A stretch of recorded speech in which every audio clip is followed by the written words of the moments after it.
AP cabinet మీటింగ్లో కీలక నిర్ణయాలు తీసుకున్నారు. అందులో భాగంగా రెండో విడతగా మరో 44,000 ఎకరాల భూసేకరణకు కేబినెట్ ఆమోదించింది. రాష్ట్రంలో 20 లక్షల ఉద్యోగాల కల్పనకు ప్రభుత్వం ప్రణాళిక చేస్తుందని, రాజధానిలో పెట్టుబడులకు విదేశీ కంపెనీలను భారీగా ఆహ్వానించేందుకు నిర్ణయం తీసుకున్నారు. పశ్చిమాసియాలో ఉద్రిక్తతలు కొనసాగుతున్నాయి. ట్రంప్ మధ్యవర్తిత్వంతో సీజ్ ఫైర్ చేసుకున్నప్పటికీ ఇరాన్ ఉల్లంఘించినట్లు టెల్ అవీవ్ ప్రకటించింది. ఒప్పందం కుదిరిన 2 గంటలకే టెహరాన్ బాలిస్టిక్ క్షిపణులు ప్రయోగించింది. ఈ దాడికి ఇరాన్ తగిన మూల్యం చెల్లించుకుంటుందని ఇజ్రాయెల్ రక్షణ మంత్రి కాట్జ్ పేర్కొన్నారు.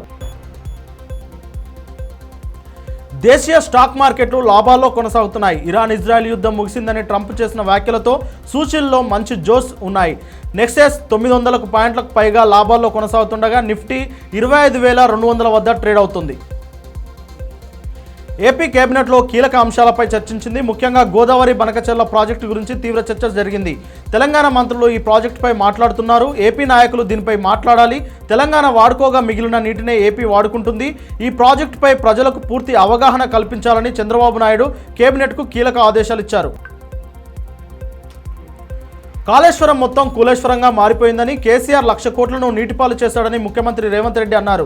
ఈ రోజు సచివాలయంలో నిర్వహించిన రైతు నేస్తం కార్యక్రమంలో సీఎం ప్రసంగించారు. రైతు భరోసా పేరిట 9,000 కోట్లు రైతుల అకౌంట్లో వేశామన్నారు. ఫోన్ ట్యాపింగ్ కేసులో ఎంపీ ఈటెల రాజేందర్ విచారణకు హాజరయ్యారు. సాక్షిగా ఆయన వాంగ్మూలం ఇచ్చారు. హుజురాబాద్ ఉప ఎన్నిక సమయంలో ఈటెల ఫోన్ ట్యాపింగ్ అంటూ ఆరోపణలు వచ్చాయి. ఈ క్రమంలోనే ఆయనను విచారణకు పిలిచారు. ఇప్పటికే ఎస్ఐబి మాజీ చీఫ్ ప్రభాకర్ రావును పలుమార్లు ప్రశ్నించారు సిట్ అధికారులు. హైదరాబాద్ జీడిమెట్ల పిఎస్ పరిధిలో దారుణం జరిగింది. ప్రేమ వ్యవహారానికి అడ్డుగా ఉందని తల్లిని ప్రియుడితో కలిసి హత్య చేసింది కూతురు. ఎన్ఎల్బి నగర్లో ఘటన చోటు చేసుకుంది. ఘటనా స్థలానికి పోలీసులు పరిశీలించారు. ఘటనపై కేసు నమోదు చేసుకుని దర్యాప్తు కొనసాగిస్తున్నారు.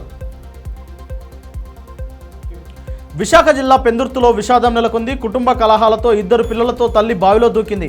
ఘటనలో తల్లి కుమారుడు మృతి చెందారు. బావి మెట్టు పట్టుకొని ఉండిపోయిన కూతుర్ని స్థానికులు కాపాడారు. బావిలో నుంచి మృతదేహాలను పోలీసులు వెలికితీశారు. మృతుల తల్లి గీత, కుమారుడు మణికంఠగా గుర్తించారు.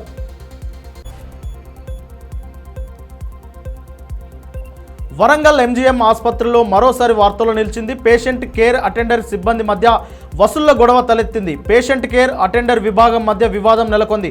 ఈ క్రమంలోనే వరంగల్ ఎంజీఎంలో హైడ్రామా నెలకొంది. ఓ పేషెంట్ దగ్గర డబ్బులు డిమాండ్ చేసినట్లు ఆరోపణలున్నాయి. ఈ విషయంలో 2 వర్గాల మధ్య గొడవ తలెత్తింది. పేషెంట్ కేర్ సిబ్బందిపై అటెండర్ సిబ్బంది చేసుకున్నారు. వైద్యాధికారుల ఎంటితో వివాదం సర్దుమణిగింది. ఇరాన్, ఇజ్రాయెల్ 2 దేశాల మధ్య ట్రంప్ మధ్యవర్తిత్వంతో సీజ్ ఫైర్ ఒప్పందం జరిగింది. అయితే సీజ్ ఫైర్ను ఉల్లంఘించి ఇరాన్ దాడి చేసినట్లు ఐడిఎఫ్ పేర్కొంది. ఈ మేరకు ఇరాన్ పైకి యుద్ధం విమానాలు పంపింది. దాంతో ఇరు దేశాలపై ట్రంప్ ఫైర్ అయ్యాడు. 2 దేశాలు సీజ్ ఫైర్ ఒప్పందాన్ని తప్పాయి అన్నారు. ఇజ్రాయెల్ విమానాలను వెనక్కి రప్పించాలని అన్నారు. ఈ సందర్భంగా ఇజ్రాయెల్కు వార్నింగ్ ఇచ్చారు ట్రంప్.